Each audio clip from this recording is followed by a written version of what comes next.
Hey guys, this is Mel, and I am back to talk about Supernatural, episode 1512, titled Galaxy Brain, which premiered Monday, March 16th, 2020 on the CW. That's right, on its noon night, Mondays at 8 p.m. for the remainder of the series. It's going to be airing in this time slot, so change your times for that.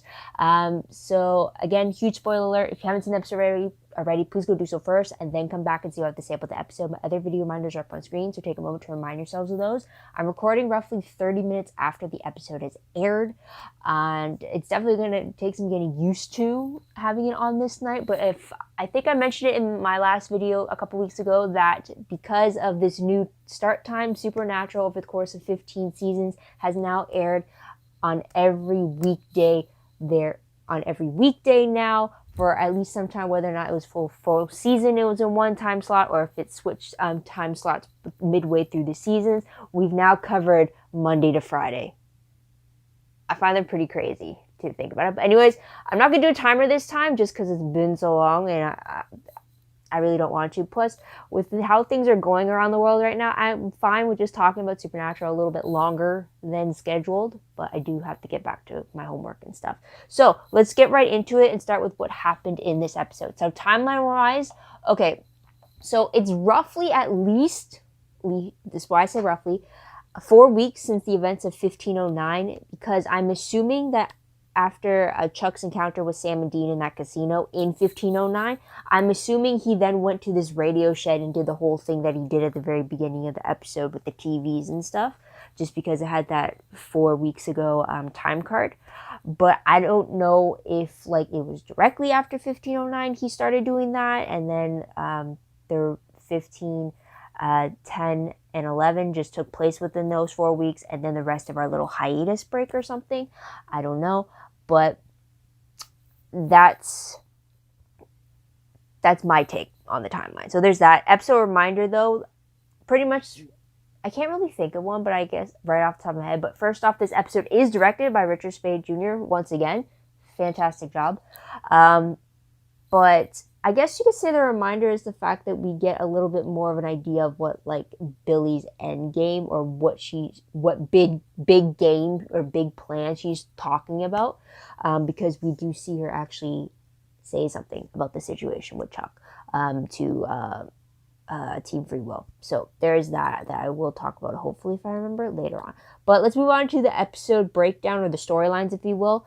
Kind of two different ones, although the first one does have many different subplots and stuff. But the first one is rescuing Kaya, and the second one is Chuck's new plan. So with the first storyline, it kind of goes, first they have to deal with Dark Kaya attacking Jodie to get the attention of the Winchesters, which then leads to them trying to find a way for Jack to open the portal to the bad place without alerting Chuck that he's back and ready to battle, since he's not supposed to be using any of his powers. And then that leads them to rescuing Kaya from the bad place before it's destroyed due to Chuck's new plan in storyline number 2. And that is the fact that he now wants to eliminate all the other worlds so that he just has the one world, which is quote unquote our world, where we have Sam and Dean, our versions of Sam and Dean that we've come to know for the last 15 seasons. So there's that. I really don't want to call it Earth Prime just because that's an Arrowverse thing, but yeah. So there's that. But the last scene of the episode shows a meteor shower, or it looks like a meteor shower or asteroid or something. I don't know, but it makes a collision course to the radio shed just after Chuck leaves it, leaving the poor employer inside, which I will talk about just in a moment. But Tibbets, very quickly, we do have Jodie revealing that Claire has been on a revenge mission since Kaya's death in episode 1310. Revealing also that Claire loved Kaya, that she's been struggling with her death and being more focused on trying to find her killer, which is Dark Kaya. So we don't actually see Claire in the episode, but we do get references to her a lot. So there's that. Also, I just realized as well that it's I don't know if you want to say it's kind of like a parallel, but I'm kind of going to take away the fact that it's going to be from 1310, it's roughly just over 2 years, which is kind of similar with how Supernatural first started, where it took roughly 2 years before the brothers were able to come face to face with Azazel and get that first revenge mission done and over with. It's kind of similar, even though Claire is not a part of this revenge mission. But just thought I'd make a point, see if it sticks or not. So there's that. Another is the question of whether or not Jack's soul is actually still gone, or if it's maybe just withered away. It's kind of like slowly coming back. I personally think that Jack's soul is still there. Maybe it's just slowly growing back into what it was. He's not completely soulless, but because that moment at the table when he's looking at Mary's initials, if he was completely soulless, he would have just walked by it, stared at it, and then continued on going as if like, what does this mean? I don't care. Let's go. But the fact that he stopped and the fact that he focused on her initials as opposed to all three of them as a unit kind of suggests to me that he's feeling things. Like there's got to be some remorse there, which is still feelings, which still means he has a soul. So is the remorse, guilt maybe. There's something there because I did read a comment of, I don't know where I did it, but I read a comment, I think when that particular scene had aired as a sneak peek. I think I read the comment in the comment section saying how, like, if it was soulless Sam in that situation, he would have just not cared about the table and he would have just walked on by without any stopping. So making a point that because Jack did stop, that's kind of insinuating why he would still have a soul. So I'm going to go with that for sure. Maybe it's not to the point that when we first met Jack and him having a soul, but maybe it is just enough that it's slowly starting to come back. Because Apocalypse Michael did allude to the fact that that it would eventually, like Jack's powers eventually come back to him at full power after he completely lost it. So I would assume that the soul would be the same thing for him as well. I don't know. That's just my theory. But there is that. Also, side tip through conversation is the fact that Alex and Patience still live with Jodie. And maybe fighting over some cooking duties or something. Lasagna was involved. But it was all through that one phone call that Jodie had at the very beginning. So there's that. End tally, or death tally, if you will. It's going to be Merle, the Reaper, killed by Billy. And then that employee guy. I don't have a name for him right now. I don't have a name for him at the time of this recording. But he was killed by that meteor thing that Chuck started, even though he promised him that he'd be okay. Which kind of sucks because he kind of weighed on Chuck hand and feet, alludedly, for the last 4 weeks. So, the poor guy. And he was good at his job, too. He knew the whole spiel and everything. I mean, I gotta hand it to him. That's, like, good memory right there. But let's move on to the most shocking moment of the episode.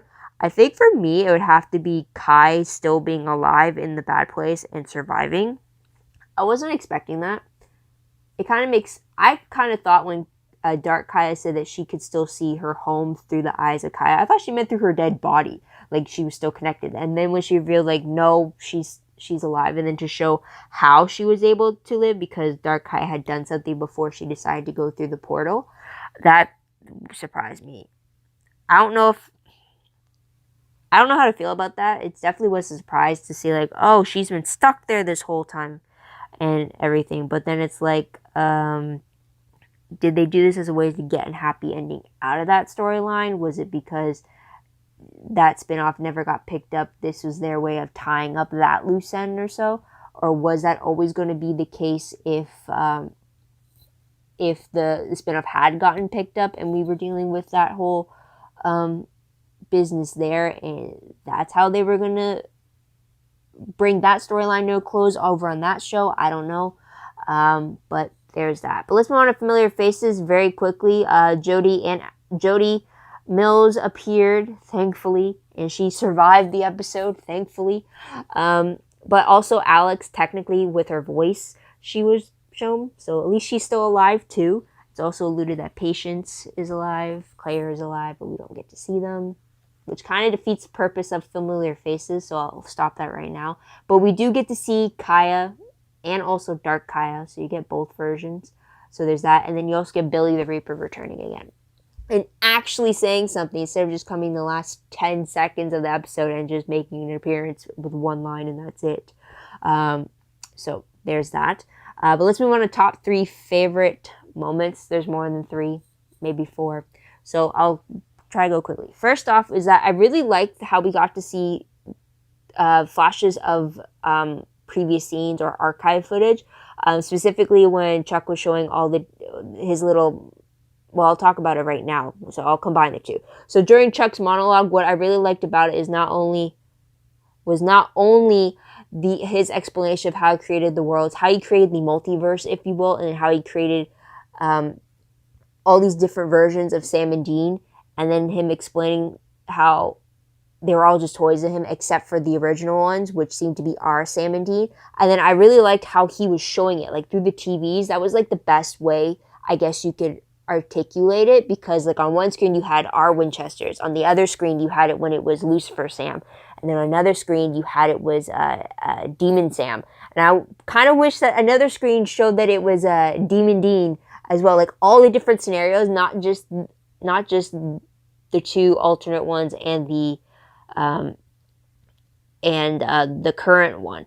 So, but I did like the interpretation of it being on the screens in his old monologue about how it came to be, how he tried to differentiate between all of them, saying, I didn't have a favorite, but then I do have a favorite. And then he's saying, like, our versions of the Winchester, he likes that they challenge him, that they disappoint him, that they go through all these different things for him, and he's declared them as their favorites. And because of it, he just wants to have this one world and play around in that sandbox, as opposed to all the other different multiverses or other worlds in the multiverse.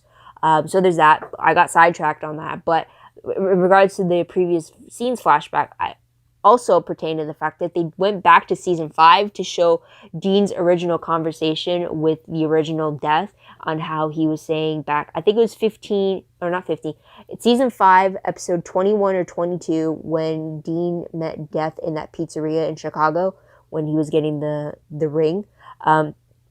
He brought up the conversation, or it got brought up in conversation, that eventually Death would have to reap God.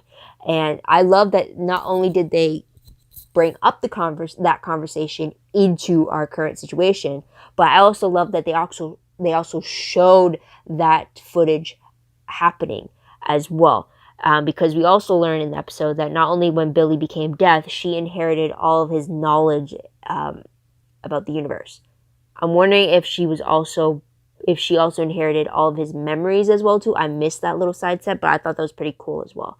But just like all the homages back, essentially, is what I really liked about the episode. So that was my combined first favorite there. My second favorite, though, is Jodie and Castiel. Surprising that this is the first time they're meeting. Is it truly? Because that first off is a surprise right there. And yet they look at each other like, I've heard so much about you. It's so great to finally meet. Like that type of situation.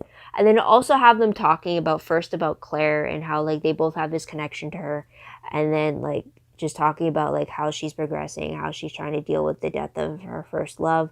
And then like, and then also Castiel just asking Jodie to step aside and not go to the bad place. And then she was thinking it was a man being protective over a woman type of thing, but Castiel said like, no, this is me thinking about Claire, and that if anything were to happen to you in the bad place, he didn't think that Claire would survive that type of loss. And I really liked that Jodie was able to see that after he explained it.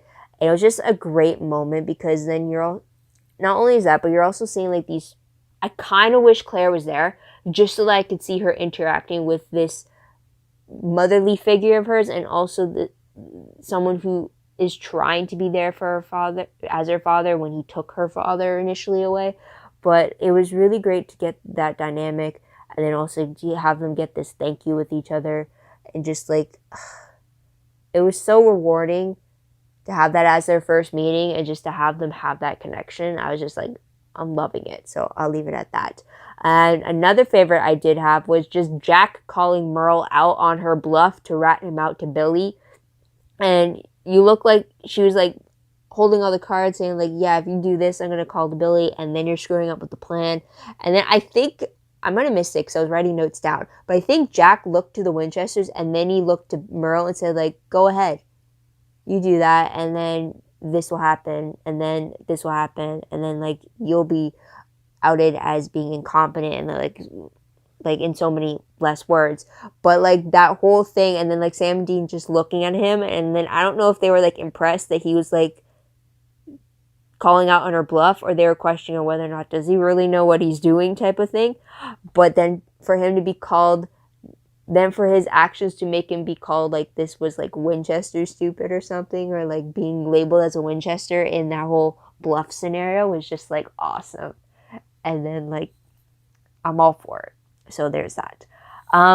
Moving on to top 3 peeve moments. The only peeve I really have is the fact that we have the whole ending of the multiverse or the alternate worlds thing going on. And I don't know if it's a peeve because we just had that happen in the Arrowverse with the Crisis of Infinite Earths back in December and January.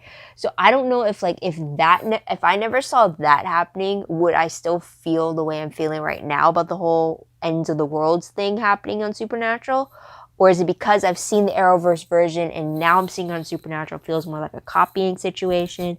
Or so I don't really know how to feel about that. I definitely don't feel like, oh my god, I can't believe they're doing this, or like it's the original burst of like idea, like I can't, like shit, things are happening now type of thing. So I don't know. I mean, maybe I should have expected it once they started introducing all these multiple worlds. But yeah, maybe it's the whole crisis thing that I've already seen. I mean, also as well, when when the world was ending in the bad place, the fact that I think everything was destroyed in this cloud of like dust was very reminiscent of like the antimatter wave. Yes, not as graphic. It was more like a natural looking progression thing. So maybe that was something that, I don't know. I don't like the idea that it's all the world's ending is like very reminiscent of Crisis, but then at the same time, the way it's happening in Supernatural is very different. It's not just one antimatter wave that's happening throughout all the worlds. We saw it through the TVs for Chuck that it was all these different natural disasters that he was pretty much using to wipe out the world.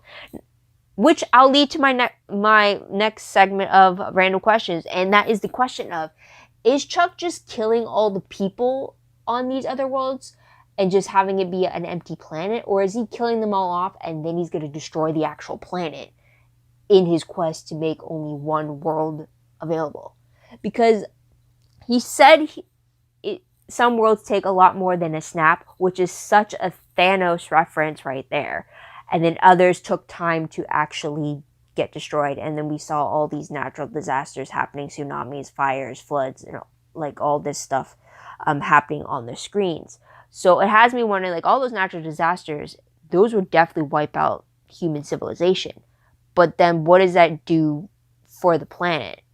And then on the other hand, at the very end of the episode, we see him set a meteor shower onto the planet. But then was that world he was on Radio Shed meant to be our world, or was that another world that he was traveling to just destroy? And that was always the plan, to have this meteor hit like it did when it destroyed the dinosaurs. Like, you know what I mean? So that's a question there, an impromptu one. But now my original question was, what actually makes our Winchesters different from all the alternate versions? Like, did Chuck do something different every time he made a new world, aside from choices? Or were they all just made with from the same mold, and it's just the situations they've been placed in, that's what's made them different? I don't know. I hope we find out in the next episode, because